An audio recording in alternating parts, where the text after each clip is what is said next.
magazine Santé et Spiritualité vous est présenté par Roxane tous les jours de 17h30 à 19h sur Ici et Maintenant 95.2 FM en Île-de-France, ici et maintenant.com sur Internet partout ailleurs, ainsi que sur le canal 9.1 de la RNT.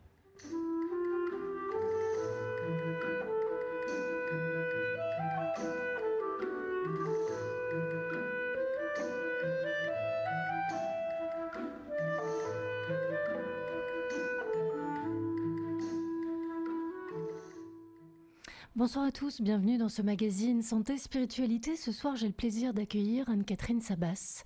Bonsoir Anne-Catherine. Bonsoir Roxane. Merci d'être parmi nous ce soir. On vous connaît un petit peu sur l'antenne d'Ici et Maintenant, puisque vous êtes venue déjà quelques fois nous parler de votre travail de psychothérapeute, puisque vous abordez différents sujets très contemporain, très actuel, à savoir par exemple le harcèlement. Ça c'est le sujet le sujet dont on va parler ce soir, puisque effectivement on connaît les phénomènes de souffrance au travail, on en parle régulièrement dans la presse.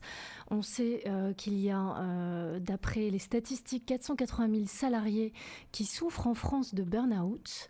Les statistiques ne sont pas encore évaluées pour ce qui est du bore-out, donc de l'ennui au travail. Et donc, vous touchez à ces sujets extrêmement concrets, sociétaux. Vous parlez également des phénomènes de manipulation, donc ça peut avoir un lien avec le monde de l'entreprise, bien sûr. Donc, vous avez écrit une vingtaine de livres. Par exemple, je cite le titre de certains livres: Les pervers narcissiques, les manipulateurs s'en défendent, sortir de leur emprise et y échapper. Donc ça, c'est pas le titre exact, pardon, c'est Triompher des manipulateurs. Un autre livre est consacré au petit manuel de survie quand un de vos proches va voir un psy. Vous parlez également beaucoup du pardon, puisque vous allez intervenir lors des journées du pardon qui ont lieu dans quelques jours. Oui, la semaine prochaine en fait. Nous partons mercredi, ça commence jeudi après-midi jusqu'à dimanche en fin d'après-midi. D'accord, et vous faites l'ouverture Alors je fais la conférence d'ouverture, c'est un grand honneur pour moi. J'étais déjà aux Journées du Pardon l'année dernière. C'est la 3e édition en fait des Journées du Pardon. Les Journées du Pardon, c'est un événement qui touche tout le monde bien sûr, puisque nous parlons de pardon, de réconciliation à des niveaux individuels mais aussi collectifs. L'année dernière, nous avions sur place des intervenants venus du monde entier avec certaines histoires extrêmement poignantes. Qu'il me faudrait des heures pour raconter tout ça, mais des gens qui ont été vraiment impliqués dans des choix de pardonner, de réconcilier, de faire la paix, parce que c'est de ça dont il s'agit. Nous avions aussi des gens qui étaient experts dans les questions de traumatisme, de guérison du cœur, donc des psychothérapeutes, mais pas seulement, des médecins aussi. Et donc moi, j'interviens comme auteur, mais aussi comme psychothérapeute. Et cette année, je vais parler en fait du pardon à soi-même, puisque c'est en fait un peu un des sujets récurrents dans notre travail en cabinet. C'est d'aider les gens à se réconcilier avec eux-mêmes, avec leur histoire passée, mais aussi présente et évidemment future, c'est-à-dire gérer leurs inquiétudes éventuelles. Et donc mon idée, je ne suis pas la seule d'ailleurs à l'avoir, c'est qu'à partir du moment où on travaille à la réconciliation avec soi-même, notre rapport au monde change. Et si notre rapport au monde change, évidemment, c'est l'ambiance du monde qui change. Voilà, donc moi, mon postulat, c'est qu'en travaillant pas après pas à aider les gens à se réconcilier avec eux-mêmes, on travaille à la paix dans le monde. Alors on va aborder davantage toutes les thématiques que vous abordez dans ce livre Triompher de la souffrance au travail, qui est paru aux éditions Bussière. Mais juste pour en revenir à votre actualité présente et à vos interactions avec le public, je rappelle que vous donnez un atelier conférence au sein de nos locaux ce soir à partir de 20h jusqu'à 22h30, enfin 22h, 22h30 au 8 bis rue Violet dans le 15e arrondissement à Paris, métro Motte-Piquet-Grenelle ou duplex. Et donc sur cette thématique, la souffrance, triompher de la souffrance au travail, pourquoi pas, être heureux au travail, c'est vraiment la thématique que vous avez choisi d'aborder. Pourquoi ? Alors, j'ai envie de dire que c'est un peu le contraire. C'est un peu cette thématique qui m'a choisie depuis des années, depuis bientôt 20 ans que je travaille en cabinet. Je le répète régulièrement, mais malheureusement, c'est toujours d'actualité. Nous avons vu la proportion de gens qui venaient nous confier leur malheur au travail. Cette proportion a augmenté de manière extrêmement effroyable. Alors, excusez-moi, je tousse un peu ce soir. J'espère que ça ne va pas trop déranger l'émission. Voilà, donc ce problème est devenu tellement récurrent que j'en ai fait un livre et que au fil des mois qui passent, je m'aperçois que les enjeux changent aussi puisque notre société va pas très bien, hein, c'est pas un scoop.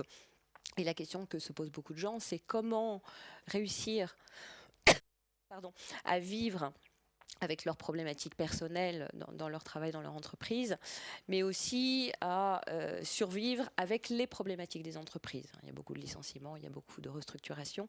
Ça ne va pas aller en s'arrangeant, à mon avis. Et la question, c'est qu'est-ce qu'on fait aujourd'hui avec ça? Et c'est des choses dont je vais vous proposer de débattre tout à l'heure, et puis aussi d'interagir, bien sûr. Et c'est vrai que le travail occupe une place importante dans nos vies, puisqu'il est véritablement fondement de nos identités. Enfin, en tout cas, c'est ce qu'on croit, c'est ce qui est véhiculé dans les croyances collectives. En général, on repense à cette question fatidique quand on rencontre quelqu'un la première fois. Et toi, qu'est-ce que tu fais? Donc, il y a peut-être une prédominance accordée au faire plutôt qu'à l'être. Tout à fait. Et un des secrets pour être heureux au travail, c'est de pouvoir accorder les deux. Être ce qu'on fait et faire ce qui correspond à ce qu'on est. Et vous rencontrez à peu près combien de personnes, enfin, en pourcentage de personnes victimes de ces situations difficiles à gérer dans le monde de l'entreprise? Je dirais qu'aujourd'hui, c'est nettement plus de la moitié. Alors, c'est pas seulement des situations difficiles au sein de l'entreprise, mais aussi des questionnements, presque des questionnements philosophiques sur la place de chacun dans ce monde. Et je crois que justement, quand les repères de notre société changent, et quand un travail pour lequel on ne se posait pas tellement de questions commence à devenir pas suffisant pour gagner sa vie, on se pose les vraies questions. Est-ce que je suis bien à ma place? Est-ce que je pourrais pas... Excusez-moi. Est-ce que vous... Je sors d'une petite bronchite, voilà. Donc, bon, je suis là quand même ce soir, mais je suis désolée de tousser. Oui, donc on se pose des questions vraiment existentielles, à savoir pourquoi ne pas revoir vraiment la place qu'on a dans le monde et finalement se retrouver en accord avec ce qu'on est. Parce que avoir des contraintes liées au travail, c'est normal. Avoir du stress lié au travail, c'est normal. Et on vit tout ça à un niveau ou à un autre, même si on fait quelque chose qui nous passionne, ce qui est mon cas. Mais quand non seulement ça ne nous passionne pas, qu'en plus on gagne sa vie difficilement, qu'on est harcelé par ses collègues ou son patron, là on a un nombre important de raisons de se demander vraiment s'il n'est pas question de changer et de remettre en question vraiment notre place. C'est vrai que vous le soulignez très bien. Vous dites que le travail à la base est un outil pour vivre, pour la survie et non pour nous amener à la mort. Parce que certains phénomènes de suicide, enfin, c'est quelque chose qui est extrêmement présent. De nombreux salariés se suicident par désespoir, hein, de peur de ne pas pouvoir assurer les besoins de leur famille.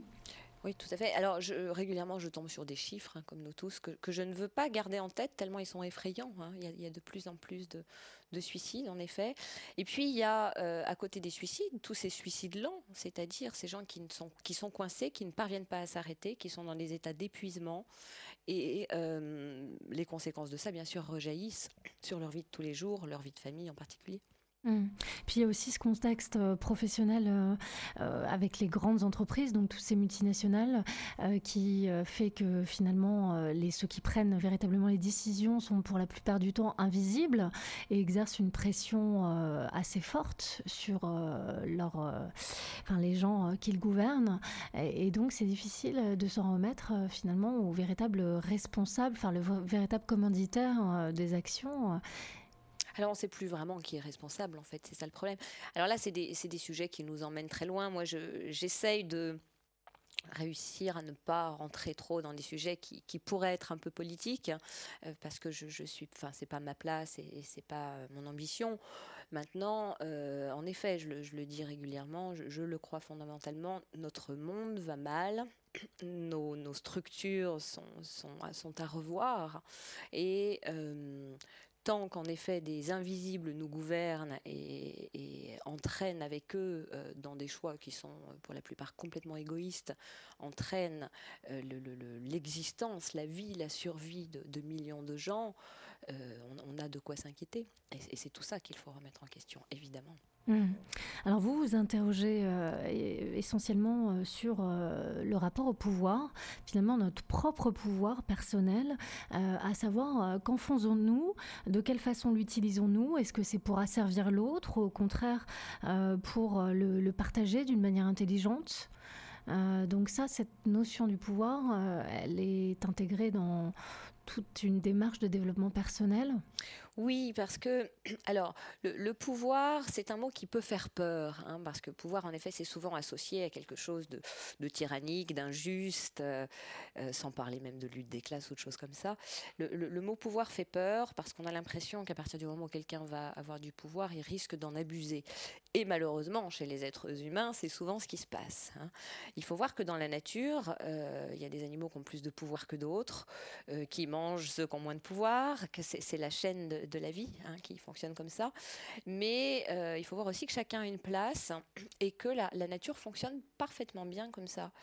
Et finalement, peut-être l'utopie, ça serait que chacun puisse faire ce cheminement, c'est en tout cas à ça que la psychothérapie le convie, chacun puisse faire ce cheminement pour aller sentir, comprendre et récupérer son propre pouvoir déjà de décision dans la mesure du possible. On ne peut pas tout décider, hein. Moi, je ne peux pas décider qu'il fasse beau demain et que la mer coule, que la plage pousse devant ma fenêtre, évidemment.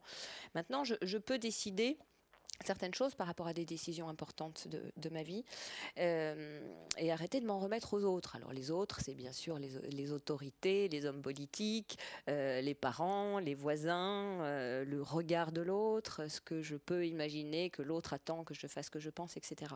Et donc récupérer son pouvoir, c'est finalement se retrouver soi-même. C'est aller se réconcilier, là encore, avec ce que nous sommes de manière individuelle, unique et essentielle, et qui va permettre que chacun puisse développer ses qualités et puisse offrir quelque chose au monde. On ne peut pas offrir quelque chose qu'on n'a pas. On ne peut pas offrir une qualité, une action, une fonction, si soi-même on est recroquevillé dans un petit coin en se lamentant. Hein, c'est pas possible. Alors certaines personnes commencent à amorcer des changements au niveau du fonctionnement interne des entreprises. On pense par exemple au phénomène des entreprises libérées, qui est certes contesté, mais vous, qu'en pensez-vous par exemple, cette notion d'entreprise où il n'y aurait pas de supérieur hiérarchique, où la responsabilité est accordée au collectif et l'intelligence collective est finalement davantage privilégiée que l'intelligence individuelle? Je pense que c'est une formidable idée. Après, il faut voir dans la pratique ce que ça donne. Mais je crois que ça dépend aussi des gens, hein. C'est-à-dire que toutes les théories et tous les modèles, certains sont bien sûr plus valables que d'autres, mais après, ils sont aussi dépendants de la personnalité de chacun. Et je crois que plus chacun comprendra que s'il est à sa place, et quand je parle de sa place, je ne parle pas justement de hiérarchie, mais je parle de dons, de talents, de capacités, et puis de goût aussi. Il y a des gens qui adorent faire la vaisselle, d'autres qui préfèrent faire le ménage. Il y a des gens qui aiment parler, d'autres qui préfèrent entendre, écouter. Et si déjà on arrive à reconnaître ça et à accepter d'arrêter de se battre pour des histoires de place, de pouvoir, d'image, etc. Enfin, de pouvoir dans le sens d'image essentiellement, on pourra coopérer plus facilement en réalisant que chacun a un talent dont l'autre a besoin. Et la vraie coopération, elle peut permettre de faire des choses merveilleuses. Hein, si vous voulez bâtir une cathédrale, il ne suffit pas d'avoir un maçon et un peintre. Il faut plein d'autres choses. Et chaque corps de métier est indispensable. Donc oui, si on arrive à finalement considérer qu'il n'y a peut-être pas une place qui vaut plus que les autres. Je crois que c'est ça finalement. C'est de réaliser qu'au regard de la nature, le maçon ne vaut pas plus que le peintre. De la même façon que le lion ne vaut pas plus que la fourmi. C'est vrai que vous le rappelez très bien à travers une citation dans votre ouvrage, puisque vous dites, enfin vous rappelez cette citation, les composantes de la société ne sont pas les êtres humains, mais les relations qui existent entre eux. Et puis vous nous rappelez que tout est lié, bien sûr, et qu'un groupe professionnel public ou privé est le résultat des membres qui le composent. Une bonne ambiance entre chaque individu permettra donc une meilleure productivité, un meilleur rendement, et surtout donnera de l'entreprise une image plus agréable, humaine et satisfaisante. Alors ça, c'est vrai que ça a été, voilà, c'est repris partout, même au sein de l'ONU. Des groupes de méditation ont été créés pour accroître justement cette productivité et puis cette bonne entente entre les membres du groupe. Vous rappelez aussi l'origine du mot travail qui est apparu en 1130, qui vient du latin tripaliare et qui signifie torturer, tourmenter. Et oui. Il y a des gens, moi j'en connais, j'en suis une, et je pense que vous l'êtes aussi, qui n'ont pas l'impression de vivre une torture en allant travailler le matin. Au contraire, quand on me demande qu'est-ce que tu fais comme travail, j'ai un peu de mal à répondre d'ailleurs, parce que j'ai pas vraiment l'impression de travailler. L'idéal, ce serait ça, c'est que chacun puisse être suffisamment épanoui et faire des choses épanouissantes pour ne pas avoir l'impression d'être soumis à un instrument de torture. Est-ce que la torture, justement, c'est pas de ne pas être à sa place ?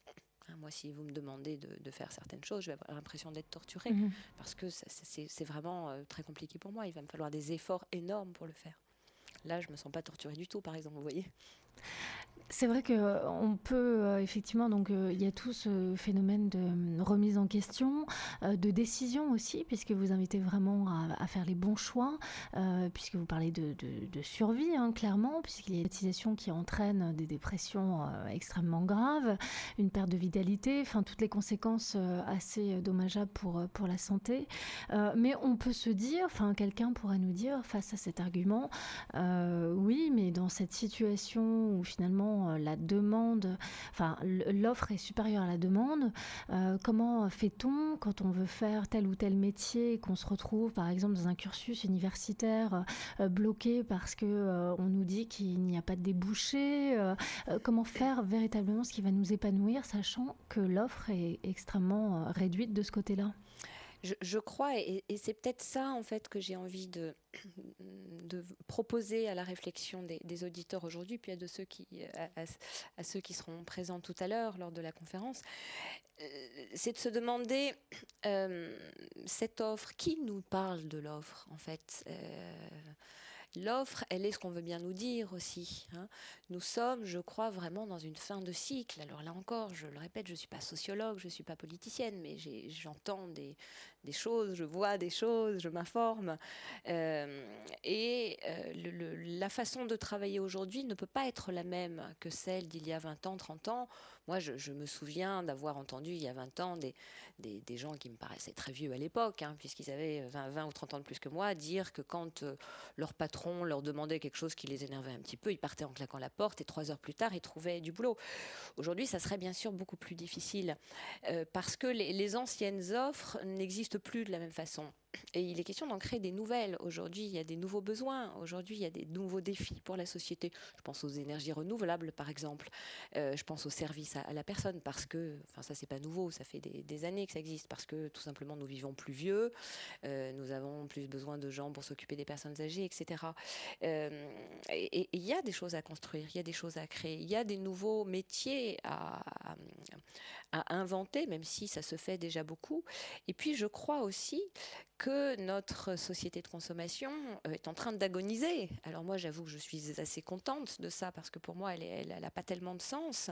Alors je suis contente de ça, mais je ne suis pas du tout contente de voir les souffrances que ça peut entraîner chez beaucoup de gens, attention. Mais là encore, quand nous nous retrouvons dans une période de crise, comme c'est le cas, crise personnelle, crise collective, il faut remettre certaines valeurs au centre et se poser les vraies questions. Est-ce qu'aujourd'hui on cherche du boulot pour faire valoir un cursus de 25 ans d'études, ou est-ce qu'on a vraiment et tout simplement envie d'être en bonne santé, d'être heureux, d'être entouré de gens qu'on aime et qui sont bien avec nous, où on situe notre équilibre, et je pense en effet que il y a vraiment des deuils à faire aujourd'hui. y a les deuils d'anciens fonctionnements, les deuils de... j'entends en effet des gens qui ont fait des études extrêmement poussées, qui ne trouvent pas de travail. C'est très triste, mais il va falloir à un moment donné que ces gens-là, plutôt que d'aller livrer des pizzas, réfléchissent à comment ils peuvent mettre au service de la collectivité leur intelligence, leur expertise, etc., avec des nouvelles voies. Et ces nouvelles voies, moi, je ne sais pas les proposer. C'est tous ensemble que nous devons réfléchir à ça. Et c'est des questions, nous en parlions tout à l'heure au téléphone, Roxane, c'est des questions que nous nous posons aussi individuellement. Comment aujourd'hui nous pouvons peut-être différemment offrir ce que nous avons à offrir au monde? C'est la question que tout le monde doit se poser, à mon avis. Et puis, pour parler un petit peu des chiffres, c'est vrai que vous nous dites qu'au début de votre exercice de la psychothérapie en cabinet et de la sophrologie, puisque vous êtes aussi sophrologue, environ 10% de votre clientèle adulte consultait pour des soucis professionnels, et 13 ans plus tard, ce pourcentage a quadruplé. Donc, est-ce que c'est parce que les gens vont davantage consulter quand ils sont en prise à ce genre de phénomène, parce que c'est davantage médiatisé, ou est-ce que vous pensez véritablement que c'est en augmentation constante? C'est en augmentation. Je dirais que paradoxalement, les gens ont moins d'argent, donc ils peuvent aussi aller moins aller consulter. Il y a de plus en plus de psychothérapeutes, de thérapeutes, enfin de coachs. Donc ça diversifie aussi les services qui peuvent être apportés aux gens. Mais aujourd'hui, on a de plus en plus de gens qui, je pense à une dame que j'ai reçue encore hier, qui m'écoute peut-être ce soir d'ailleurs, elle se reconnaîtra, qui fait qui a un travail qui la passionne et pour lequel elle est extrêmement douée, et qui vient semaine après semaine chez moi pour réfléchir à comment elle peut ralentir, comment elle peut réussir à intégrer cette passion qui est la sienne dans une vie pour ne pas sacrifier autre chose. Parce que faire quelque chose qui nous passionne et le faire bien, évidemment, parce qu'en général, quand on est passionné, on fait des choses bien, pour être fatigué en permanence, pour être malheureux en permanence, pour avoir une famille qui, toutes les 5 minutes, nous dit « mais on ne te voit pas et c'est plus possible », on le paye très cher. Donc il est question aussi de ralentir, il est question de prendre le temps de vivre, tout simplement. À la base, on n'est pas né avec un CV dans la main, on est né avec un appareil respiratoire, une capacité à sourire, à pleurer, à rire, à se lier, à manger. Et il ne faut pas oublier ça. C'est vrai que c'est en plus très contradictoire par rapport aux progrès techniques qui nous ont permis de réduire le temps de travail, d'augmenter les niveaux de vie, qu'on soit dans ces phénomènes de dépression et de malaise dans un lieu finalement qui occupe un tiers de nos journées, enfin au niveau du temps. Je sais plus si je crois que c'est le Dalai Lama qui dit, en tout cas c'est un oriental, qui dit les Occidentaux sont incroyables, ils passent leur vie à amasser de l'argent en travaillant comme des dingues, et ils passent ensuite l'autre partie de leur vie, qui est finalement très courte, tellement ils se sont épuisés, à dépenser tout l'argent qu'ils ont amassé pour se soigner, parce qu'ils sont complètement délabrés dans leur santé. C'est un peu dingue quand même. Effectivement, et puis vu que l'âge de départ à la retraite avance de plus en plus. Enfin bon. Et d'ailleurs, justement, au niveau du profil de ces personnes confrontées à la souffrance au travail, ce qu'on observe, c'est que ceux qui n'y sont pas confrontés, ou du moins ceux qui ne viennent pas consulter en cabinet de psychothérapie, sont des gens qui prient, qui méditent, ça vous le dites dans votre ouvrage, ou qui effectuent régulièrement des exercices de respiration ou des activités de type Qigong, Tai Chi Chuan, sophrologie, gymnastique holistique, etc. Donc là, vous dites, voilà, ces personnes-là viennent très peu frapper aux portes de nos cabinets. Elles viennent moins et pas pour les mêmes raisons. Elles ne viennent plus dans des états, enfin elles ne viennent pas en tout cas, comme d'autres viennent, dans des états vraiment de délabrement, avec un appel au secours qui est très clair. Elles viennent plus parce qu'elles intègrent ça à leur démarche de développement personnel, d'équilibre général. Et en fait, l'idéal, bien sûr, c'est de faire les deux. L'idéal, c'est d'avoir une pratique personnelle de développement personnel et si possible, enfin ça c'est ma croyance de spiritualité, et puis en même temps de s'interroger bien sûr sur notre histoire, sur notre enfance qui parfois nous joue des tours. C'est un ensemble. Oui, c'est intéressant parce que effectivement, on voit que dans les relations interpersonnelles au sein de l'entreprise se rejouent des histoires personnelles. Ça, vous le dites aussi très bien. Donc, il peut expliquer aussi les phénomènes de retardement pour tirer la sonnette d'alarme ou pour.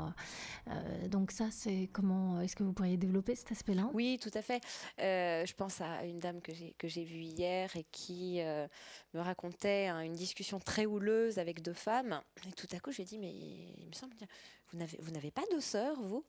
Voilà, elle a deux sœurs et en fait, dans sa façon de ressentir ces échanges, quelque chose avait été réveillé de son histoire personnelle où elle avait dans sa fratrie une place particulière et avec les avantages et les inconvénients. Et là, dans ces altercations, se rejouait quelque chose de son enfance. Nos, nos comment on appelle ça Alors il y a bien sûr les rapports qu'on a avec nos supérieurs hiérarchiques qui sont des parents symboliques. Combien de gens recherchent de leur grand chef la reconnaissance qu'ils n'ont pas eu de papa?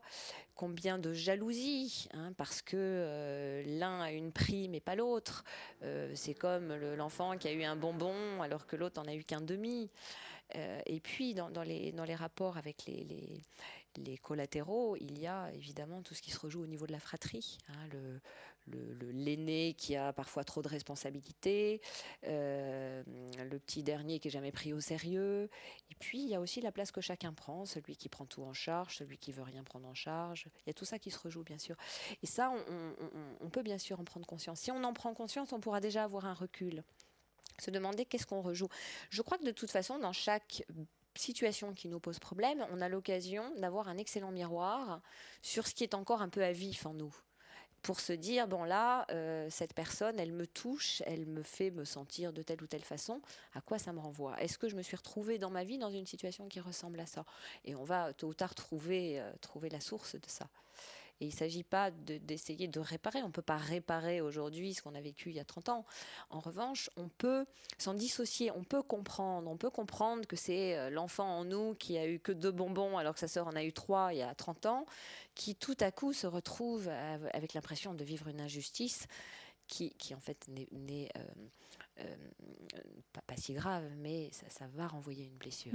Donc tout est potentiellement outil de travail sur soi. Absolument. Dans notre vie, que ce soit les oui. relations avec ses proches ou les relations professionnelles. Absolument. Oui. Et alors c'est vrai qu'on peut aussi penser à Bertrand Russell qui a dit cette phrase: si j'étais médecin, je prescrirais des vacances à tous ceux qui croient que leur travail est important. Oui, on dit que le cimetière est rempli de gens qui se croyaient indispensables. Et il y a beaucoup d'excès qui viennent du fait qu'on se croit indispensable. Et je crois que le piège, c'est quand on l'est un peu. Alors évidemment, il y a des gens plus indispensables que d'autres, mais quand on commence à penser que tout repose sur nous, on est en danger. Parce que du coup, on va faire passer finalement les besoins des autres, ceux qu'on a imaginés, parce que les autres n'ont pas forcément besoin en plus. C'est parfois seulement une illusion. En tout cas, on va faire passer notre bien-être à nous après. Et comme on le disait tout à l'heure par rapport au burn-out, chaque fois qu'on est en déséquilibre, on prend le risque à un moment donné de se retrouver au fond de son lit et à ne plus pouvoir avancer. Et ça, c'est dommage parce que les gens qui ont réellement besoin de vous préféreraient probablement que vous soyez efficace à 80% de manière constante et régulière plutôt que 90% et avec des arrêts de travail réguliers. Il y a tellement de gens qui se font arrêter régulièrement parce qu'ils sont allés trop loin.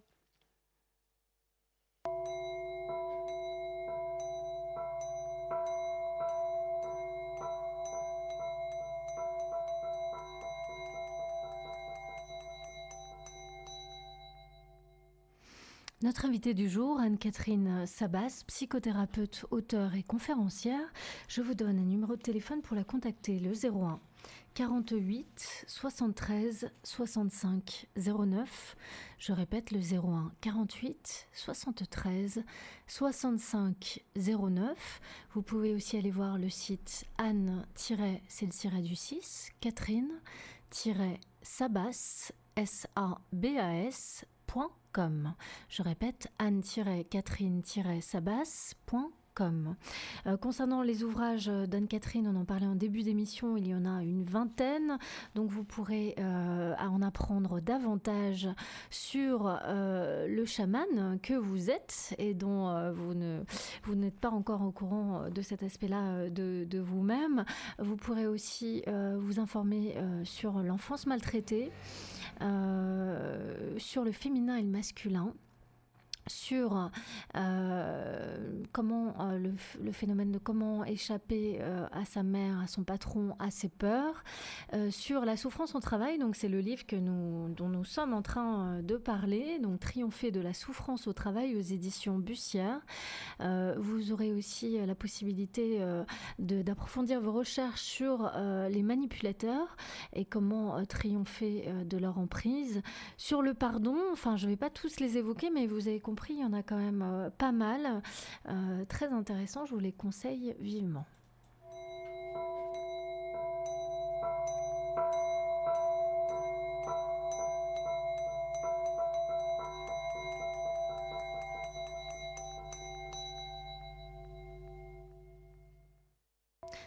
Alors Anne-Catherine, justement par rapport à cette histoire de pouvoir, c'est vrai que là on parle énormément, de plus en plus dans les travails thérapeutiques de cette notion de responsabilité, de reprendre finalement notre propre responsabilité, puisqu'on sait que la plupart des manipulateurs sont des êtres qui ne prennent aucune responsabilité de leurs actions. C'est comme ça aussi qu'on les reconnaît, c'est un des traits caractéristiques de leur fonctionnement. Il me semble que c'est une très bonne définition, d'ailleurs on me demande régulièrement de donner une définition, je crois que c'est celle-là que je retiendrai en fait. Donc déjà, c'est le premier point important que vous soulignez, prendre conscience de ce que l'on vit, de ses émotions, comment on se sent dans notre corps physiquement, hein, vous le dites, c'est vraiment se poser véritablement cette question, prendre le temps de se poser 5 minutes pour écouter son corps, hein, qui traduit toujours les dysfonctionnements reliés à la psyché, hein, sous forme de manifestations physiques. Et puis, se responsabiliser, c'est-à-dire que on peut se demander si être sous l'emprise d'un tyran, on peut les appeler comme ça, n'est pas aussi quelque chose que l'on a voulu inconsciemment. Alors, c'est une question intéressante que vous posez. J'ai vu, je vais mettre quelques nuances si vous voulez bien. J'ai vu des gens persuadés qu'ils étaient responsables et coupables. Il y a une différence bien sûr entre la responsabilité et la culpabilité, je pourrais en parler tout à l'heure. Donc responsable et coupable d'être tyrannisé, d'être violenté, d'être maltraité, etc. Attention, je crois qu'on est... à part si vraiment on aime ça, mais là on est dans la question du masochisme, et c'est un cas un petit peu particulier, puisque dans le masochisme, le plaisir et la douleur sont inversés, enfin il n'y a plus vraiment de la distinction que nous faisons. Donc se sentir coupable, responsable de rencontrer un tyran et de subir son pouvoir sur nous, attention, ça enferme souvent les gens dans une inversion, et c'est ce que le pervers aime bien. Que ça soit l'autre, c'est sa victime qui est responsable. Et c'est ce qu'il lui dit d'ailleurs. Il dit c'est de ta faute si je suis méchant avec toi. C'est vraiment de ta faute parce que tu es quelqu'un de pas bien. Alors je caricature, mais je pense que l'enfant qui est en vous comprendra de quoi je parle. C'est de ta faute, tu es un vilain et c'est normal que tu souffres parce que vraiment tu le mérites. Voilà. Et non, on ne mérite pas de souffrir. Je ne crois pas qu'on mérite de souffrir vraiment. En revanche, on mérite, ça c'est certain, de se demander si on peut échapper aux tyrans. Des tyrans, il y en a et il y en aura toujours. Je suis désolée de vous apprendre ça, je ne pense pas que je vous apprends quelque chose d'ailleurs. Et je dis souvent à mes patients, mais moi je n'ai pas la formule magique pour s'affranchir de tous les tyrans du monde. Il y en a d'autres, il y en a qui ne sont pas encore nés et qui vont arriver, et peut-être que votre prochain collègue en sera un, et peut-être que votre prochain voisin, et ça, la seule chose qu'on peut faire, c'est de les reconnaître le plus rapidement possible. C'est très rare qu'on les reconnaisse tout de suite d'ailleurs. Et après, de se demander qu'est-ce qu'on peut faire. On ne peut pas empêcher la pluie, on peut acheter un parapluie. Voilà, c'est la même histoire. Alors, que pouvons-nous faire ? Et c'est là où il est question de récupérer notre pouvoir. Pouvoir déjà de dire non. Et dans la question de la souffrance au travail, il y a vraiment, là encore, la question du lâcher-prise et du deuil. hein, le deuil de cette entreprise dans laquelle j'ai dépensé 30 ans de ma vie pour obtenir une reconnaissance. J'ai entendu ça tellement souvent. C'est tellement triste de voir quelqu'un qui est rentré dans une boîte à l'âge de 17 ans, qui a fait des heures sup, qui s'est dévoué corps et âme. Moi, ça me retourne vraiment d'entendre ça. Et qui, un jour, est balancé comme une vieille chaussette ou qui change de patron. Et puis voilà, elle n'existe pas. On se fout royalement de qui elle est, de ce qu'elle a fait. Et elle peut pas lâcher parce que c'est sa vie, parce qu'elle attend une reconnaissance. Mais non, elle n'aura pas cette reconnaissance. Et je crois que c'est ça aussi. C'est ça qui fait que nous pouvons accéder à notre propre liberté. C'est de nous demander, mais après quoi courons-nous? Après quoi de réel, de tangible, de vraiment utile? Tout ça, c'est de l'illusion, c'est du vent. La personne qui vous donne une reconnaissance aujourd'hui, elle ne vous la donnera peut-être pas demain, parce que le patron en question, même s'il vous a adoré pendant 20 ans, si un jour lui-même se retrouve à se demander comment il va manger le lendemain, ne vous faites pas d'illusions. Il passera, lui et sa famille, avant vous. Et quelque part, c'est très normal et c'est très humain. Hein. Il ne s'agit pas de le juger pour ça. Donc, accepter de lâcher prise. Et je crois que notre époque nous oblige à faire ça. Beaucoup de solutions dans notre vie arrivent à partir du moment où on apprend à lâcher prise. Alors, il y a plein de gens merveilleux qui ont dit plein de choses sur le lâcher prise. Je ne vais pas m'étendre là-dessus, mais simplement accepter de perdre quelque chose auquel on s'est accroché et qui nous tue. Hein, la personne qui s'accroche à cette quête-là de reconnaissance ou de promotion ou de prouver à elle, à ses collègues, à son chef, à quel point elle est indispensable alors que personne ne s'en rend compte et personne n'a envie de s'en rendre compte. Elle est en train de se tuer elle-même bêtement. Il suffit qu'elle ouvre la porte de sa cage et qu'elle se dise mais qu'est-ce que je fais là? Hein, et là, il y a quelque chose à faire. Récupérer son pouvoir, c'est aussi accepter de le perdre d'une certaine façon. C'est accepter de remettre les choses au bon endroit. Accepter de sortir de l'illusion, accepter de sortir de l'image, accepter que la vie, je crois, est toujours plus forte que nous. Je ne cesse de répéter ça et j'en ai fait les frais comme vous et comme vous tous qui nous écoutez maintenant. À certains moments, je me suis dit c'est pas juste là ce que la vie me demande de vivre et je me le redirai certainement encore. Mais tôt ou tard, et c'est là où la liberté arrive, je me dis je ne suis pas de taille à lutter contre les événements, contre un tyran. Est-ce qu'il ne s'agit pas simplement d'aller voir ailleurs ou de fuir ou de choisir d'arrêter un combat qui est perdu d'avance. Gardons notre énergie pour des bons combats.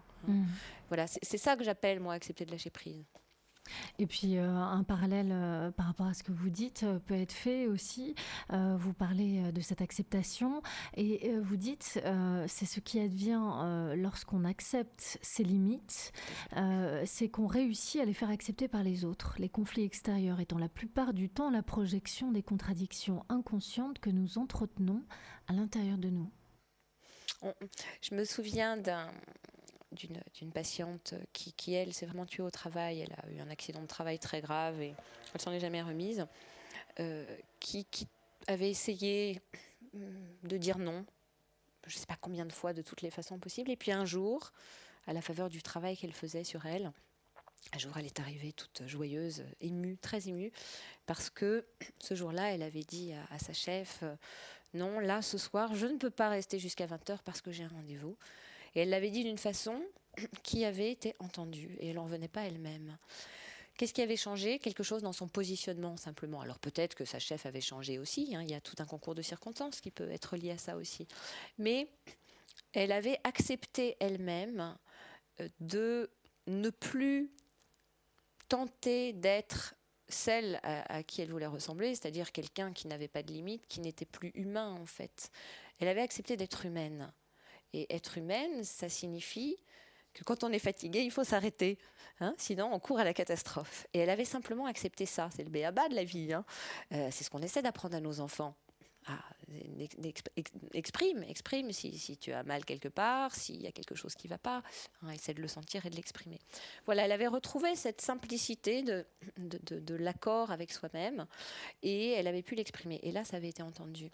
Et ça, c'est quelque chose que nous rencontrons régulièrement dans la souffrance au travail. Des gens qui veulent toujours plus, ils veulent toujours... ils voudraient réussir à se prouver, mais ils n'y arriveront jamais, qu'ils sont au-dessus de toute souffrance, au-dessus de toute impuissance, de toute limite. Mais personne n'est au-dessus de ça. Ou alors ceux qui le sont, un jour, sont fauchés par un infarctus ou un AVC. Oui, donc c'est aussi remplacer les valeurs inhérentes au monde du travail, ces valeurs de compétition, de combat, de concurrence qui nous assaillent tous, par des valeurs plus humanistes, on va dire, la bienveillance, une forme de compassion éventuellement. Enfin, c'est Mathieu Ricard qui parle du monde du travail aussi également en disant qu'une entreprise où il régnerait ce genre de rapport interpersonnel est possible. Je pense. Je suis tombée il y a quelques jours sur un petit bout d'interview de Pierre Rabhi qui disait qu'il était convaincu que, en fait, je ne sais plus comment il disait ça, mais qu'il s'était toujours intéressé au féminin et aux valeurs féminines. Alors il rajoutait que c'était pas que les femmes parce qu'elles étaient belles et ceci, cela, mais que pour notre société, c'était la solution. C'est ce que disent les chamans depuis la nuit des temps. C'est que tant que notre planète et surtout les gens qui y habitent, parce que la planète, elle fait juste ce qu'elle a à faire, elle tourne et voilà. Mais tant que les gens qui la peuplent ne se sont pas réellement réconciliés avec les valeurs féminines, nous sommes en grave danger. Et il ne s'agit pas de dire si le féminin est mieux que le masculin, il ne s'agit pas de mieux, il s'agit d'équilibre. Si on développe trop la compétition, le pouvoir et toutes ces valeurs qui sont extrêmement utiles et qui ont permis le progrès, qui ont permis la conquête, qui ont permis les décisions, c'est le masculin qui décide. Mais si on ne développe que ça, à un moment donné, on se transforme tous en robots. Et les êtres humains souffrent tous dans leur coin, c'est ce qui se passe, voilà. Donc il faut réhabiliter ces valeurs, en effet, j'ai presque envie de dire même de sensualité, de sensibilité, pour réapprendre à être à l'écoute des vrais besoins de notre corps, de notre planète, de nous, de nos proches, etc. Alors, plusieurs personnes font ce choix-là. Je pense par exemple à Daniel Testard, qu'on ne connaît pas, mais qui a été l'objet d'un article dans Basta Mag, intitulé « Un métier n'est pas là pour vous emprisonner, mais pour vous rendre libre ». C'est un boulanger atypique qui ne travaille que 2 jours par semaine pour pouvoir s'occuper de son jardin, pratiquer le chant et la musique, écrire et s'exercer à la méditation. Il ne vend pas lui-même son pain, il fait confiance à ses clients qui paient directement leurs achats. Dans une corbeille, il récupère l'eau de pluie qu'il filtre et incorpore aux farines de blé ancien, biologiques qu'il se procure illégalement. Il dit « J'ai toujours résisté à l'idée que soit on augmente son chiffre d'affaires, soit on disparaît. Une pratique construite depuis 30 ans, acquise dans le Morbihan, qui vise à bâtir une vie harmonieuse où le travail n'aliène pas, mais rend libre. » J'ai lu un article sur ce monsieur il y a quelques mois, j'ai trouvé ça magnifique. Moi, je vais vous faire une confidence. Quand j'ai eu mon fils, il y a maintenant bientôt 7 ans, j'ai décidé de travailler à mi-temps. Voilà. Alors, je travaille un peu plus qu'à mi-temps, comme tous les gens qui travaillent à mi-temps. C'est-à-dire que je travaille à mi-temps en cabinet, puis après, j'écris des livres, je fais des choses, je viens ici parler avec vous. Mais ça me semblait une évidence. Pourtant, avec l'expérience, je pense que je pourrais m'occuper d'encore plus de gens qu'il y a 15 ans. Mais ça m'a semblé une évidence, en effet, et je vais continuer dans cette voie-là. Est-ce qu'il n'y a pas un lien aussi dans cet épanouissement finalement qu'on s'autorise à soi-même, un lien avec l'estime qu'on a de nous-mêmes, donc toutes ces croyances qu'on a pu développer dans l'enfance, où on ne se sent pas capable d'eux, même avant d'avoir essayé ? Alors oui, on ne se sent pas capable d'eux. En même temps, je ne crois pas qu'on ait besoin de se sentir très capable pour passer 2 heures par jour à méditer en regardant le ciel. Vous voyez, ça demande pas... Non, je parlais de choisir finalement une profession ou d'aller vers ce qui nous anime. Je crois qu'on pense qu'on n'a pas le droit. C'est plus que de se demander si on est capable, on n'a pas le droit. On a entendu, et on entend peut-être de plus en plus, je le vois chez les adolescents, c'est terrible ce que les adolescents vivent, et les enfants aussi. On entend que c'est la crise, qu'il n'y a plus de travail, que c'est effroyable, qu'on est tous fichus, en gros. C'est ce que... Les profs d'ailleurs sont de plus en plus stressés. J'entends des parents qui me disent, mais les profs, ils sont insupportables. Enfin, pas tous, heureusement. Je salue les enseignants que je connais au passage. Mais il y a cette pression partout de la réussite, du résultat, de tout ce qui, soi-disant, pourrait nous permettre d'avoir une vie sans aucune insécurité. Ça n'existe pas, une vie sans aucune insécurité. On peut avoir un bac avec mention et se retrouver au chômage. Et donc, on pense que il faut à tout prix choisir la voie de l'effort. Moi, je trouve que c'est très bien les efforts. Moi, dans ma vie personnelle, j'ai une discipline. Dans ma pratique spirituelle, j'ai une discipline. Mais je le vis pas comme nous parlions tout à l'heure de torture. Je le vis comme un choix dont j'ai éprouvé les conséquences positives pour ma vie, alors que élever nos enfants dans l'idée qu'il faut souffrir, il faut absolument se forcer à faire des choses qu'on n'aime pas, parce que sinon on va se retrouver sous les ponts. Moi j'ai entendu ça quand j'étais petite. Pourtant mes parents ont été cool avec moi niveau travail. Sinon je ne serais pas là d'ailleurs. Mais c'est effroyable. Mais non, il y a des gens qui ont envie de quitter l'école, de devenir artistes. Mais il faut les encourager, ces gens-là. Vraiment, vraiment. Alors ça nous amène à une émotion que vous développez aussi dans ce livre, Triompher de la souffrance au travail. C'est l'émotion de la peur qui nous anime tous. Comment aller vers finalement comment amorcer cette lutte, si je puis dire, contre les peurs? Je ne sais pas si c'est la bonne formulation. Je ne sais pas non plus, c'est une bonne question. J'ai tellement... j'ai pas fini d'ailleurs de réfléchir aux peurs et à ce qu'on en fait. Je crois que les peurs, il faut d'abord les reconnaître. Nos peurs sont normales, nos peurs sont plutôt saines et ce sont elles qui nous ont permis d'être en vie aujourd'hui.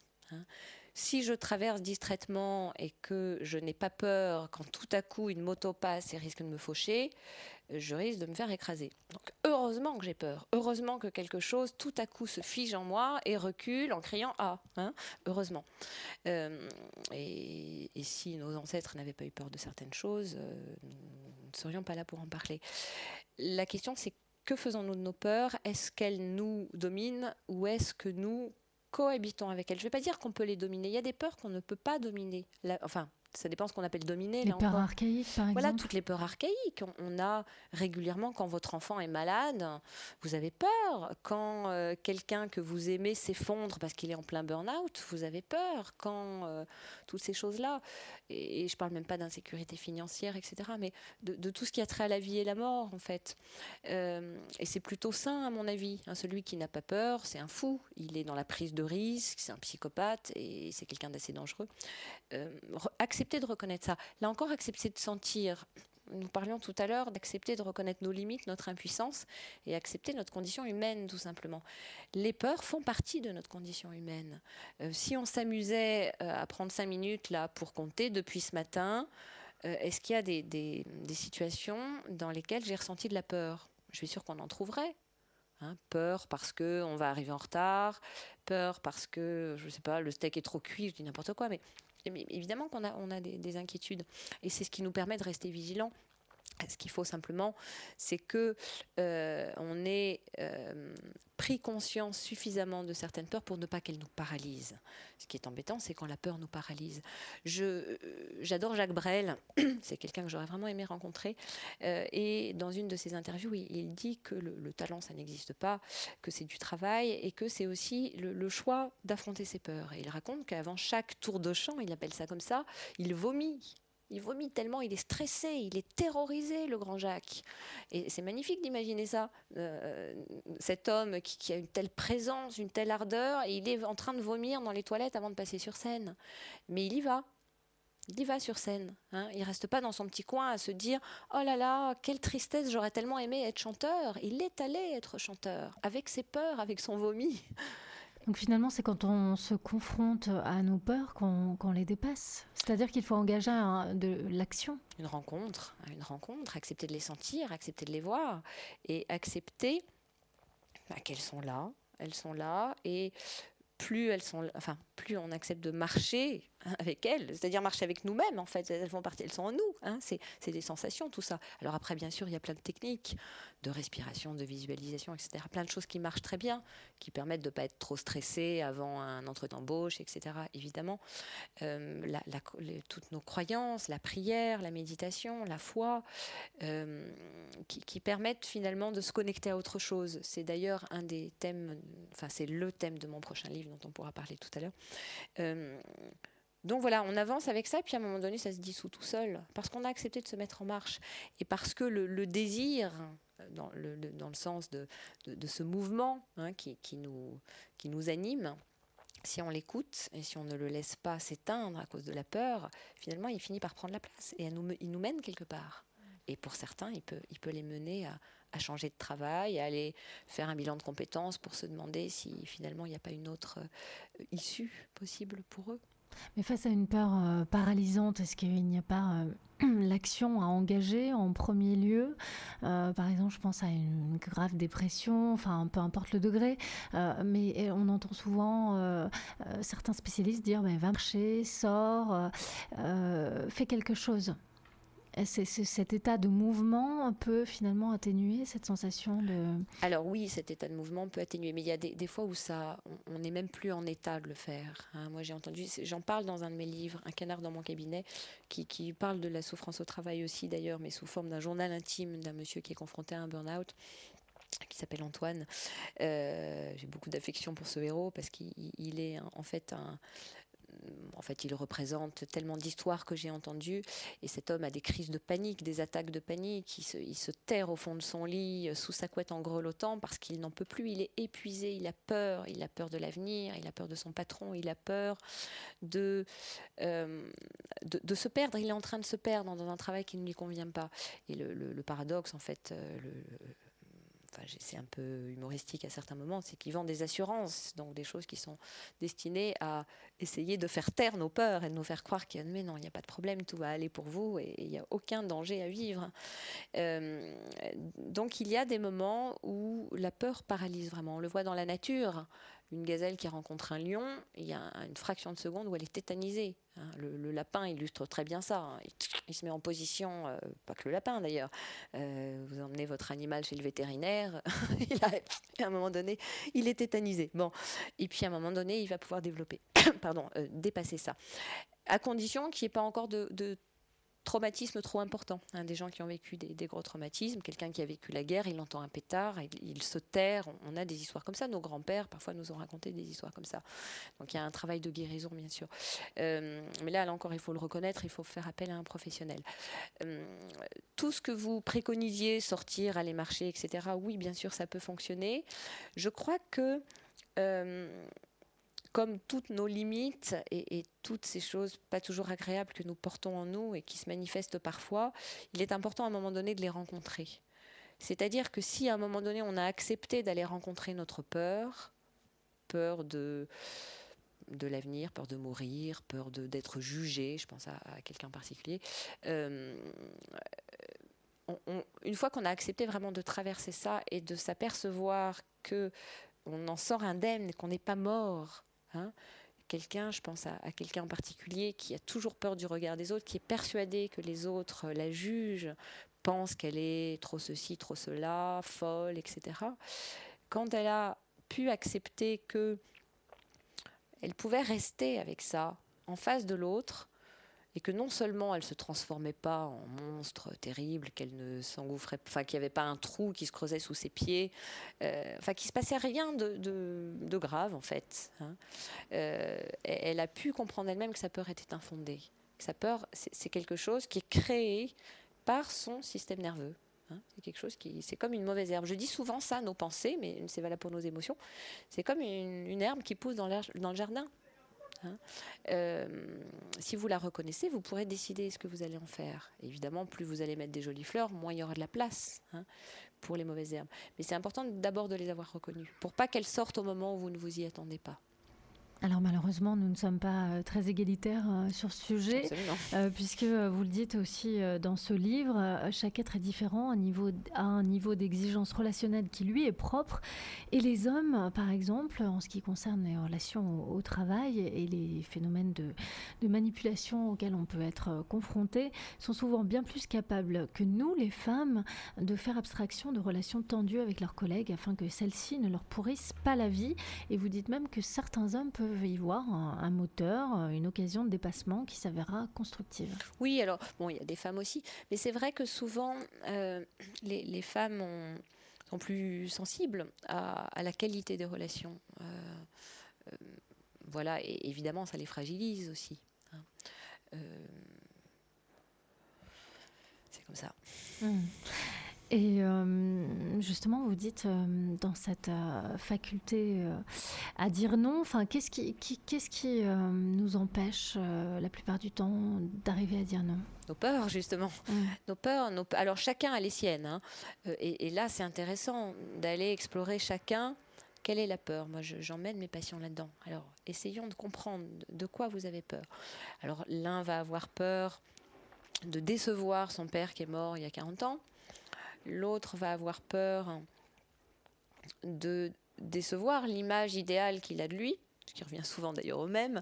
L'autre va avoir peur de perdre son travail, hein, parce qu'on lui a dit que s'il ne faisait pas le boulot, hein, il ne fallait pas qu'il s'imagine qu'il reste dans la place. Hein, il y avait d'autres gens sur le marché. Et on le tient comme ça. Et d'autres vont avoir peur de plein de choses. Qui parfois mêlent la religion aussi. Ça, c'est le pire, hein, quand on a peur de Dieu. Quand on nous a mis dans la tête que Dieu voulait qu'on soit corvéable à merci, c'est terrible ça, hein, parce qu'on devient un pantin qui est uniquement au service de l'autre. Moi, je trouve ça très bien d'être au service des autres quand on le décide. Moi, j'essaie d'être au service des autres, vraiment. Et en venant ici, hein, je suis au service des autres. Mais je ne ferai pas ça 10 heures par jour non plus.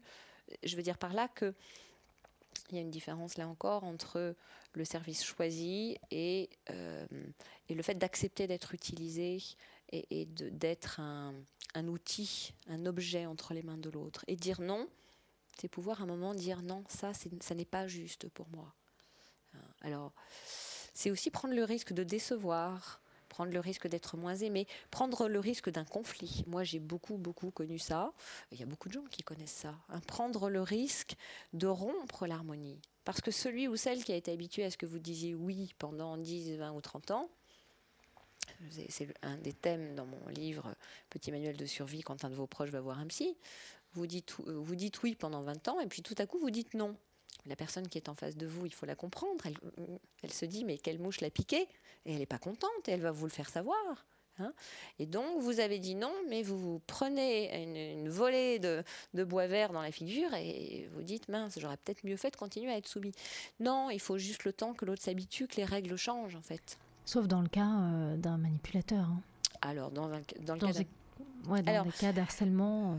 Heureusement que les manipulateurs ont aussi leurs limites. C'est d'ailleurs parce qu'ils ont beaucoup de limites et qu'ils ne veulent pas les reconnaître qu'ils sont manipulateurs. Hein. Mais ça, c'est encore un autre sujet.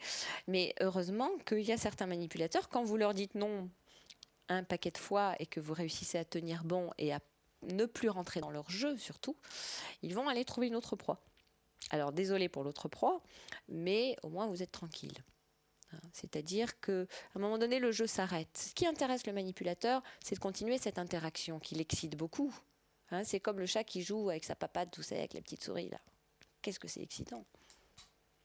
Oui, puis vous dites aussi dans ce livre que la façon dont les autres nous traitent est le reflet de l'image que nous avons de nous-mêmes. Alors la façon dont nous laissons les autres nous traiter, il faudrait que je le réécrive ce livre, il y a une petite erreur là. La façon dont nous laissons les autres nous traiter, je veux dire par là que, comme je vous disais tout à l'heure, il y a des tyrans, il y en aura toujours.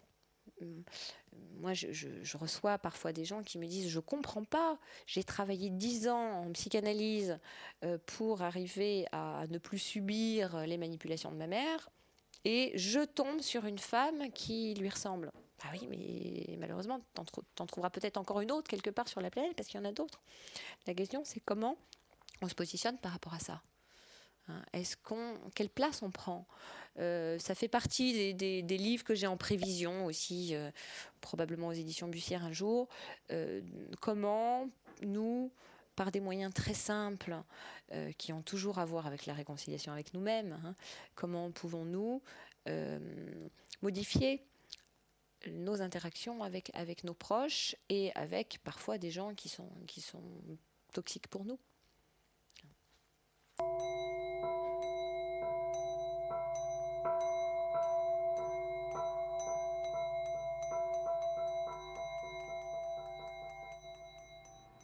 Anne-Catherine Sabas avec nous ce soir, psychothérapeute, auteure et conférencière. Elle a écrit de nombreux ouvrages d'ailleurs que vous aurez l'occasion de voir ou d'acheter ce soir même au 8 bis rue Violet dans le 15e arrondissement à Paris, puisque Anne-Catherine animera une conférence sur la thématique que nous avons abordée durant l'émission. Être heureux au travail, c'est possible. Elle vous livrera donc tout ce message d'espoir pour apprendre à vous réaliser professionnellement et à dire non à toutes ces dommages subis dans le monde de l'entreprise qui amènent à des conséquences dévastatrices. Donc je vous donne un numéro de téléphone pour la contacter, le 01 48 73 65 09. Je répète, le 01 48 73 65 09. Vous pouvez aussi aller voir les informations la concernant sur son site Anne- c'est le tiret du 6, Catherine-Sabas, sabas.com, Anne-Catherine-Sabas.com. Donc voilà, je rappelle une dernière fois la conférence atelier qui a lieu ce soir de 20h à 22h30 dans les locaux de la radio au 8 bis rue Violet dans le 15e arrondissement à Paris, métro Mode Piquet Grenelle ou Duplex. Une participation de 7 € vous sera demandée qui reviendra à la radio. Ouverture des portes à 19h45.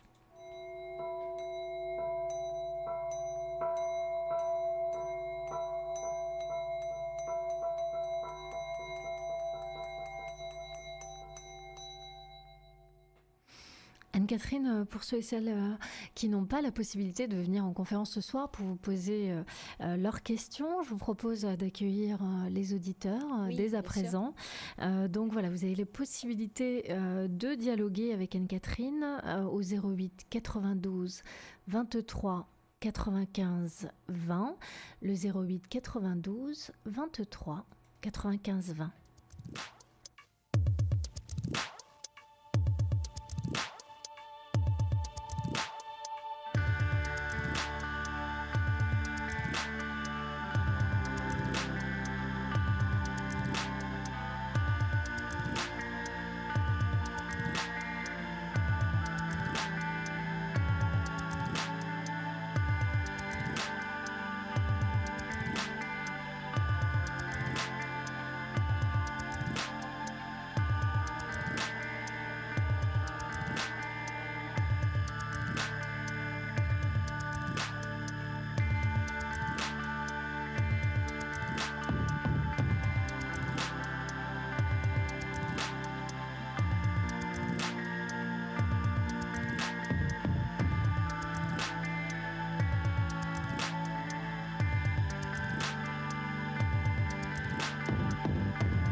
Le 08 92 23 95 20, pas d'appel pour l'instant, mais vous avez la possibilité d'appeler quand vous le souhaitez. Il nous reste une petite demi-heure. Donc nous allons continuer, Anne-Catherine, puisque dans votre ouvrage, vous parlez, je pense que ça va intéresser quand même pas mal d'auditeurs, peut-être confrontés à ces souffrances psychologiques au sein de leur entreprise. Comment reconnaître cet ennemi qui est le manipulateur ou le pervers narcissique? Enfin, je ne sais pas s'il y a vraiment une distinction à faire entre les deux, mais une personnalité toxique, comme on les appelle.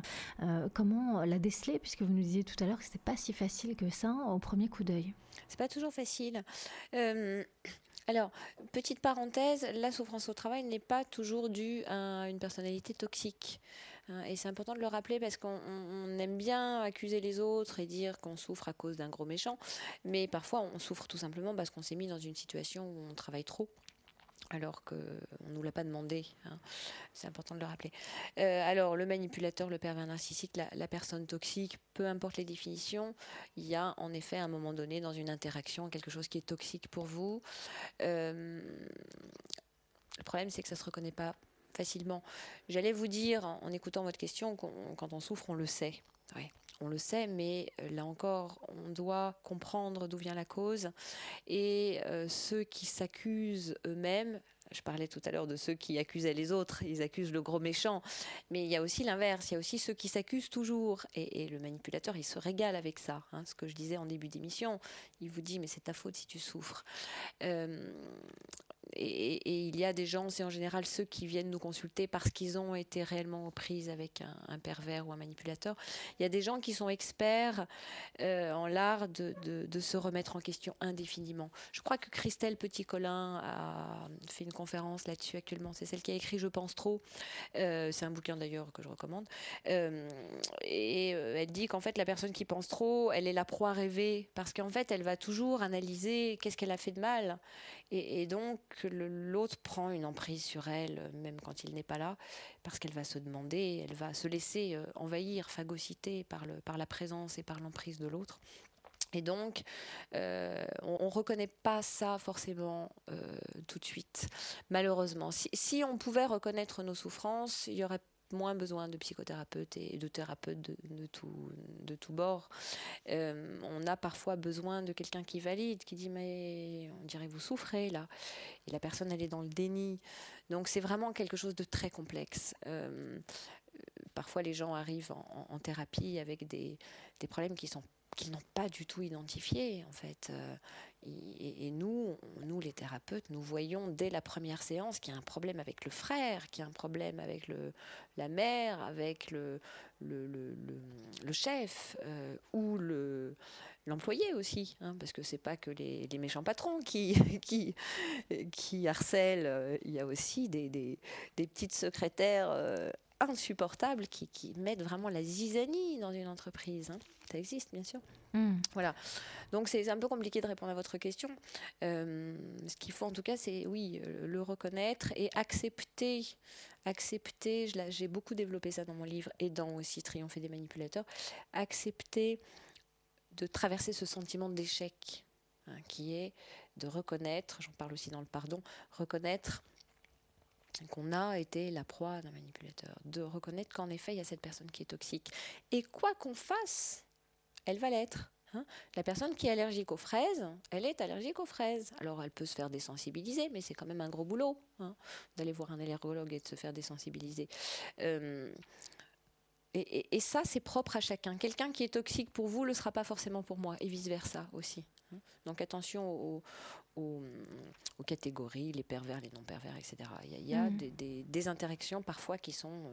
c'est comme deux éléments chimiques que vous mettez ensemble. Certains donnent des choses formidables et puis d'autres font exploser toute la baraque. En tout cas, pour l'identification de cet ennemi, même si on l'a compris, il n'est pas forcément ce pervers narcissique dont on parle un peu partout dans les médias. Il peut être nous-mêmes, hein, vous l'avez très bien dit, ou voilà, le tel ou tel employé qui n'a pas une stature hiérarchique importante. Vous dites qu'il est incohérent et fuyant. Un homme droit et juste, même s'il est très occupé, acceptera tôt ou tard la discussion d'égal à égal et vous livrera des arguments justes. Chaque fois que vous êtes confronté à des incohérences, des mensonges, des versions contradictoires, méfiez-vous, il y a quelqu'un ou quelque chose de louche. Oui, tout à fait. Alors, c'est pas toujours facile de reconnaître ses torts, hein. Si on s'observe soi-même,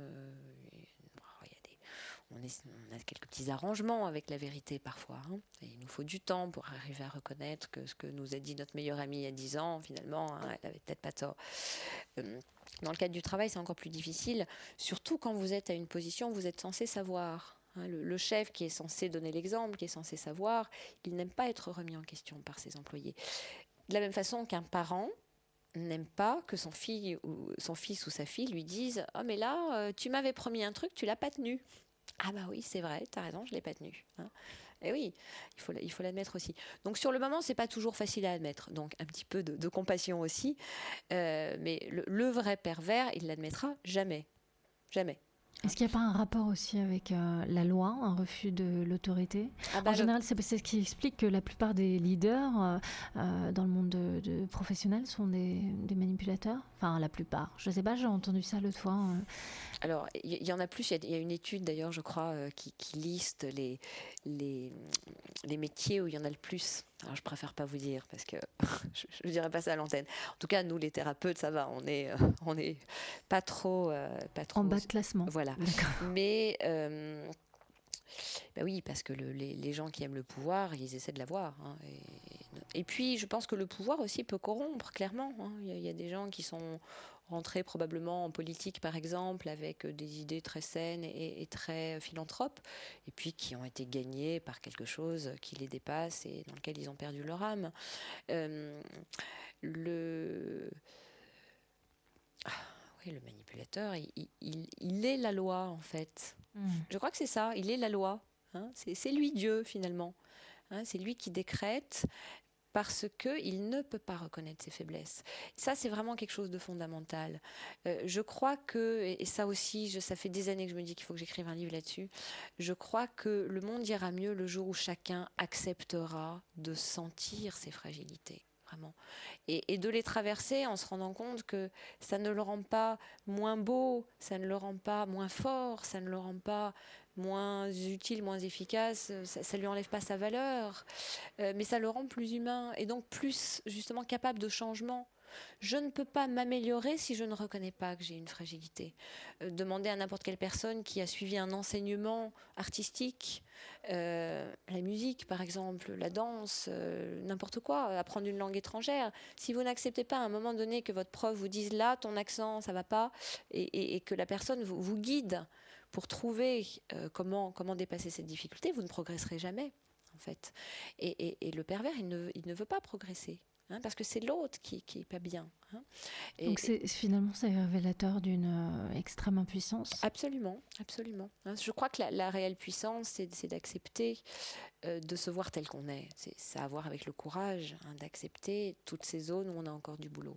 Mais alors par rapport à ça, c'est vrai que c'est pas forcément évident parce que vous en parliez tout à l'heure au cours de l'émission concernant cette société de consommation où finalement tout est instrumentalisé, on le voit dans les rapports hommes-femmes, etc. Il y a quand même cette notion-là qui est extrêmement présente. Donc cette chosification de l'être, même dans le travail où on a été en proie depuis un bon moment à cette déshumanisation de l'individu, considéré juste comme un outil permettant d'accroître le capital. Finalement, comment identifier nos propres névroses dans un monde qui considère la névrose comme légitime, si je puis dire. Enfin, vous comprenez ce que je veux dire dans le sens où finalement elle est admise collectivement et elle est tellement légitimée, si je puis dire, qu'on a du mal à savoir si c'est la véritable vie ou pas. Je crois qu'Einstein disait quelque chose comme ça, que c'était, enfin il n'y a pas que lui, Jung le disait aussi, qu'en fait c'est être complètement fou que d'accepter en fait non, que le fait d'être saint d'esprit nous oblige à désobéir à un monde qui est fou, c'est certain. Alors, nos névroses, déjà, nous en avons tous. Hein. Les hommes politiques n'en sont pas forcément responsables, rappelons-le au passage. Mais c'est difficile de ne pas se laisser happer. Hein. C'est très difficile de ne pas se laisser happer. Moi, j'ai dans ma clientèle des gens exceptionnels. Moi, je considère que tous mes patients sont exceptionnels, mais certains ont un cheminement spirituel depuis des dizaines d'années. Ils m'apprennent beaucoup de choses et c'est vraiment un honneur pour moi de les accompagner. Et ils disent eux aussi qu'ils sont coincés parce que les impôts augmentent, parce qu'ils ont de moins en moins d'argent et parce que malgré leur pratique et malgré leur spiritualité, malgré les choix de vie qu'ils ont faits, que peu de gens auraient le courage de faire, ils se retrouvent aussi à devoir courir toute la journée parce que il y a le stress, il faut payer ses factures, il faut bosser plus, etc.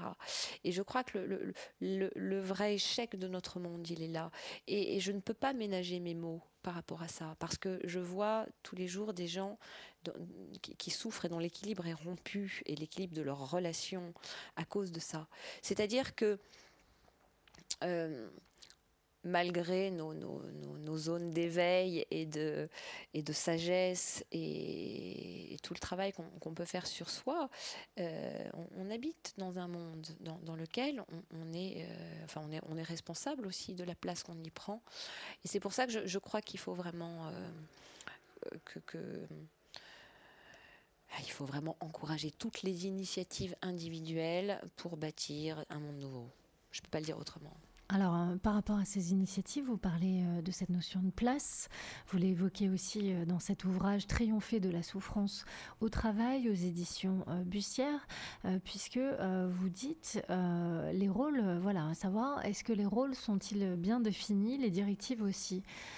Donc ça, c'est quelque chose qui est fondamental pour vous. Là, vous parlez d'entreprise, par exemple? Dans une entreprise, oui. Oui, j'ai entendu une histoire hier d'une dame dont le grand chef, j'espère que vous pardonnerez cette expression, le grand chef, hein, j'aime bien, mais bon, ça parle tout de suite de manière archaïque, hein, le grand chef. Donc le grand chef est en train de craquer complètement. Il est arrivé au bureau en pleurant toute la journée, etc. Et ça fait ressortir le fait que le grand chef en question, il a plein de qualités qui sont reconnues et la personne qui me parlait de son grand chef les reconnaît vraiment. Il est presque sympathique, ce grand chef. Mais il n'arrive pas à prendre sa place. Hein, c'est-à-dire qu'il ne joue pas son rôle de grand chef, justement. C'est un petit garçon qui se fait prendre en charge par ses employés. Et si dans une organisation, il n'y a pas un minimum de structure, personne n'est sécurisé. Hein. Parce que la place, c'est bien. Vous parliez tout à l'heure vous partagiez cette vision magnifique et profondément utopiste de ces sociétés où il n'y a pas de chef, justement. Alors utopiste, si je peux me permettre, pas tant que ça, parce que c'est vrai qu'il y avait toute une émission sur France Inter. Oui, ça existe de plus en plus. Même des grands groupes sont en train de l'expérimenter et voient leur chiffre d'affaires considérablement augmenter. Mais je pense que ça, c'est valable si chacun est capable de se structurer lui-même. Hein, parce que qu'est-ce qui se passe dans une entreprise lambda? On attend que ça soit le chef qui donne les directives et qui vous rappelle 10 fois qu'il faut faire un truc, comme nous on rappelle des fois 10 fois à nos enfants qu'il faut qu'ils mettent leurs chaussures. Mais nos enfants, quand ils ont 5 ou 10 ans, c'est un peu normal, mais aux adultes c'est pas normal. Ça veut dire que, on revient à la notion de responsabilité, chacun doit travailler à se structurer lui-même, à devenir un vrai adulte responsable qui prend en main sa part de travail. Sinon, on passe son temps à se reposer sur les autres et ça ne peut pas tenir. Donc on pourrait dire que cette hiérarchie incarne notre immaturité, quelque part, puisque vous dites aussi que notre façon de réussir professionnellement, de nous insérer dans la société, est intimement liée aux relations avec le père, par exemple. Oui, tout à fait. Je crois que, alors vous parlez d'immaturité, c'est un mot... c'est un mot que j'essaie de pas trop employer parce que j'ai toujours peur qu'il y ait un peu trop de jugement derrière, mais je me surprends parfois à juger en effet qu'il y a vraiment des situations où l'immaturité est criante en fait. Il y a cette espèce de nostalgie chez tout le monde de cet état de l'enfance où tous nos besoins sont pris en charge. C'est tellement merveilleux. Hein, on a faim, on pleure et maman nous amène un biberon. C'est pas génial ça? On a besoin d'un câlin, on a perdu notre doudou et il y a un parent qui court vers nous et qui nous amène notre doudou. Mais on voudrait tous ça, hein, franchement. Roxane, à certains moments vous voulez ça, moi aussi, hein, bien sûr. Sauf que c'est important de savoir qu'on le veut, mais que c'est pas souvent possible. Et on a cette espèce de nostalgie, de cette personne hyper puissante et protectrice qui nous prendrait en charge, qui prendrait en charge tous nos besoins de reconnaissance, de soutien, de chaleur, d'amour, etc. etc. Alors heureusement c'est possible à certains moments et je pense vraiment que nous avançons dans la vie parce qu'à certains moments il y a des gens qui jouent ces rôles-là, des rôles de tuteurs, de guides, de parents spirituels. Hein. Mais soyons honnêtes, ce sont des choses ponctuelles. Si vous attendez que votre chef, votre collègue, votre conjoint, votre meilleur ami, je ne sais pas qui d'autre, soit votre béquille toute votre vie, ça va être très lourd pour la personne en question. Hein, et je n'ai pas envie d'être à sa place, moi. Donc, je crois que là aussi, il faut qu'on accepte de grandir, il faut qu'on accepte la frustration et qu'on accepte de se rassurer soi-même. Je crois que c'est ça aussi, être responsable et mature, c'est accepter que nous devons développer le bon parent en nous. Nous devons apprendre à nous prendre en charge, apprendre à nous consoler nous-mêmes, apprendre à nous encourager nous-mêmes quand ça ne va pas. Parce que si nous sommes dépendants en permanence de l'autre et de l'éventuel soutien de l'autre, quand nous le trouvons, c'est très bien, c'est merveilleux, c'est des moments agréables d'être encouragés. Moi, j'adore ça, évidemment. Mais quand nous ne le trouvons pas, qu'allons-nous faire? Nous allons rester dans notre coin à pleurer parce que notre doudou n'est pas là. Pas possible, ça. Et puis vous partagez aussi une citation qui est un peu en lien avec ce que vous dites, puisque finalement c'est une histoire personnelle, individuelle, mais plus on va être nombreux à engager ce processus d'autonomie, plus il y aura peut-être cette opportunité de voir le changement dans le monde que l'on attend pour certains d'entre nous, impatiemment. Vous dites, donc, enfin non, c'est Maurice Druon, pardon, qui le dit, c'est toujours sur une démission collective que les tyrans fondent leur puissance.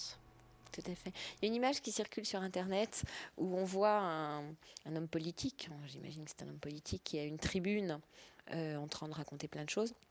Et puis, il y a devant lui un groupe de 100 personnes. Et en fait, ce qu'on voit aussi, c'est qu'il est au bord d'une falaise. Et derrière lui, il y a le vide, mais il ne le sait pas. Hein. Il est dans toute sa superbe en train de clamer qu'il faut voter pour lui aux prochaines élections. Enfin, c'est ce que j'imagine. Et devant lui, il y a des centaines de personnes. Et il suffirait que ces personnes avancent, le bonhomme tombe. Il tombe. Hein, mais voilà, ils ne le savent pas et lui non plus probablement. Donc ce soir, je rappelle aux auditeurs qui nous écoutent actuellement que vous animez une conférence atelier sur cette thématique parce qu'il y a énormément de choses à dire. On n'a pas évoqué tous les aspects. Dans votre livre, il y a un message d'espoir qui est inhérent à tous vos ouvrages d'ailleurs, où vous invitez le lecteur, en vous appuyant sur de nombreux exemples concrets, à finalement se repositionner d'une manière nouvelle, avec cette possibilité de dire non et puis de se reconstruire petit à petit en changeant l'image de soi et de devenir à nouveau l'acteur de sa vie. Je voulais juste revenir sur une chose à laquelle je pensais qu'on n'a pas tellement développé, c'est accepter de passer par ce sentiment d'échec. Enfin, je l'ai abordé très brièvement, mais il n'y a pas d'échec au regard de la vie, au regard de la nature. Quand nous serons sur notre lit de mort, la dernière chose à laquelle nous allons penser, c'est si nous avons eu la prime de Noël en 2017. Vous voyez, on se demandera plutôt est-ce qu'on est en paix avec nous-mêmes, est-ce qu'on laisse des enfants en bonne santé ou ce genre de choses, quel monde on laisse, ou qu'est-ce qu'on n'a pas dit à telle personne avec qui on est brouillé depuis 20 ans. Et beaucoup de gens ont du mal à lâcher. Et c'est valable d'ailleurs pour les relations amoureuses. Il y a des gens qui sont profondément malheureux en couple, mais qui ne veulent pas rompre parce que ça serait un échec. Mais être malheureux toute sa vie, c'est pas un échec, ça. Hein, et voilà, accepter que la vie, c'est des transformations. Hein, c'est des transformations. Nous ne sommes plus à l'époque où nous pouvons rester 40 ans dans la même entreprise. Parce que déjà, la plupart des entreprises, dans 10 ans, n'existeront plus. Hein. Je pense que je vous apprends rien. Donc à tous les auditeurs qui nous écoutent, vous êtes invités à rejoindre Anne-Catherine ce soir au 8 bis rue Violet dans le 15e arrondissement à Paris, métro Modepic et Grenelle ou Duplex, donc pour cet atelier conférence qui sera sur la thématique que nous avons abordée ce soir, donc être heureux au travail, c'est possible. Elle vous livrera toutes les analyses qu'elle a pu avoir sur ce sujet. Donc l'ouverture des portes se fera à 19h45, une conférence qui durera environ 2 heures, une participation de 7 € vous est demandée qui reviendra à la radio. Et puis, voilà, je crois qu'on a tout dit. On vous attend nombreux, hein, vos questions, vos problématiques. Anne-Catherine sera là pour y répondre. Tout à fait.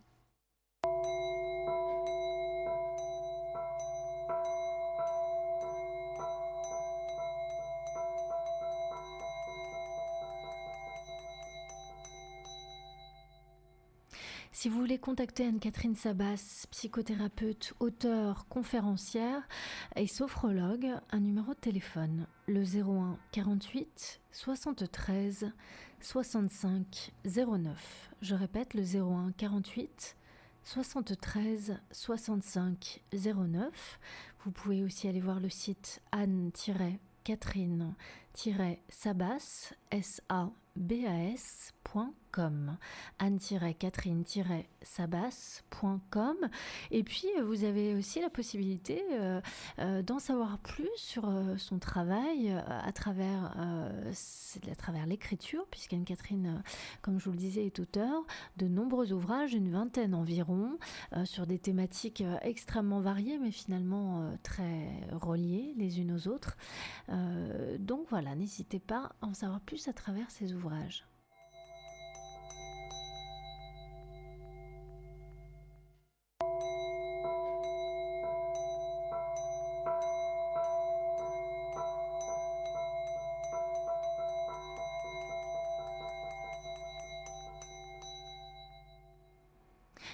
Merci Anne-Catherine. Merci Roxane. Au revoir. Pour votre accueil toujours agréable. De même, plaisir partagé. Au revoir. Merci à tous ceux et celles qui nous ont suivis. Dans quelques instants, vous retrouvez sur notre site internet La Vague d'OVNI, l'émission qui a eu lieu hier soir. Donc notre site ici et maintenant.com. Ce soir, c'est l'émission de Marie-Thérèse Debrosse, comme tous les mercredis soirs. Et puis, voilà, on vous attend. Vous êtes les bienvenus au 8 bis rue Violet, dans le 15e arrondissement, à 19h45 pour la conférence qu'animera Anne-Catherine Sabas. Très belle soirée à tous et à demain.